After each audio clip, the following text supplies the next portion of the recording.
ओम शांति। 29 तारीख की वाणी है। बाबा बोले, मीठे बच्चे, तुम्हें ज्ञान से अच्छी जागृति आई है। तुम अपने 84 जन्मों को निराकार और साकार बाप को जानते हो। तुम्हारा भटकना बंद हुआ है। तुम्हें ज्ञान से अच्छी जागृति आई है। तुम अपने 84 जन्मों को निराकार और साकार बाप को जानते हो। तुम्हारा भटकना बंद हुआ है। प्रश्न क्या है आज की मुरली से? ईश्वर की गत मत न्यारी क्यों गाई हुई है?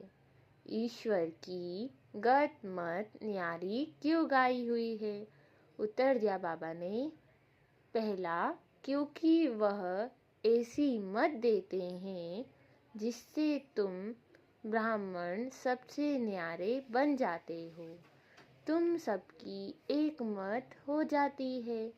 दूसरा, ईश्वर ही है जो सबकी सद्गति करते हैं, पुजारी से पूज्य बनाते हैं, इसलिए उनकी गत मत न्यारी है, जिसे तुम बच्चों के सिवाय कोई समझ नहीं सकता।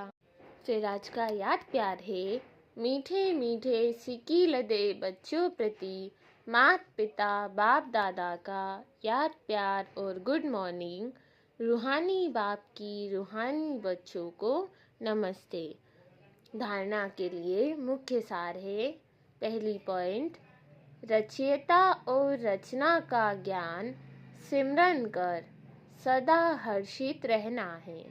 रचयिता और रचना का ज्ञान सिमरन कर सदा हर्षित रहना है।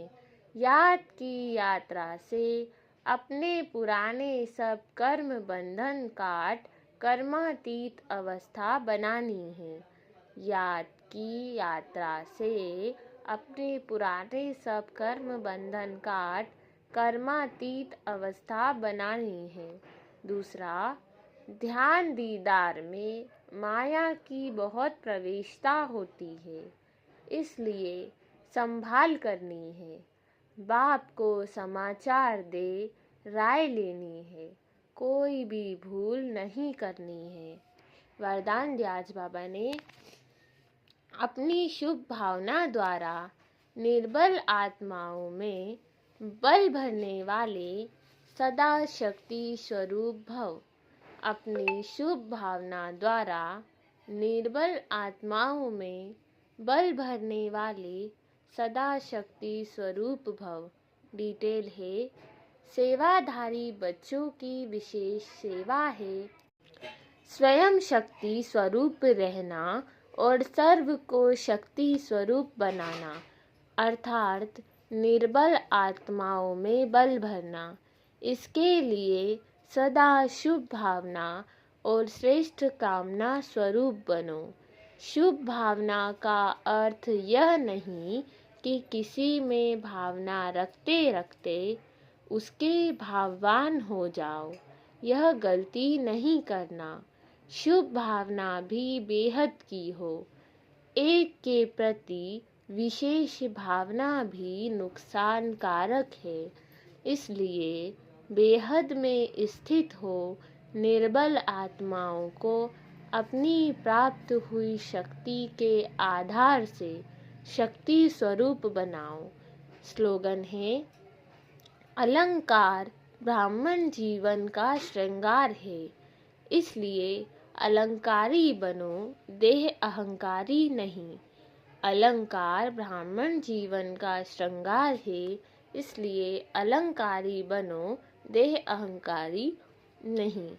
आज के अव्यक्त इशारे की पॉइंट है, सत्यता और सभ्यता रूपी कल्चर को अपनाओ। कई बच्चे कहते हैं, वैसे क्रोध नहीं आता, लेकिन कोई झूठ बोलता है तो क्रोध आ जाता है। उसने झूठ बोला, आपने क्रोध से बोला, तो दोनों में राइट कौन? कई चतुराई से कहते हैं कि हम क्रोध नहीं करते हैं, हमारा आवाज ही बड़ा है। आवाज ही ऐसा तेज है लेकिन जब साइंस के साधनों से आवाज़ को कम और ज़्यादा कर सकते, तो क्या साइलेंस की पावर से अपनी आवाज़ की गति को धीमा या तेज नहीं कर सकते हो? अच्छा, ओम शांति।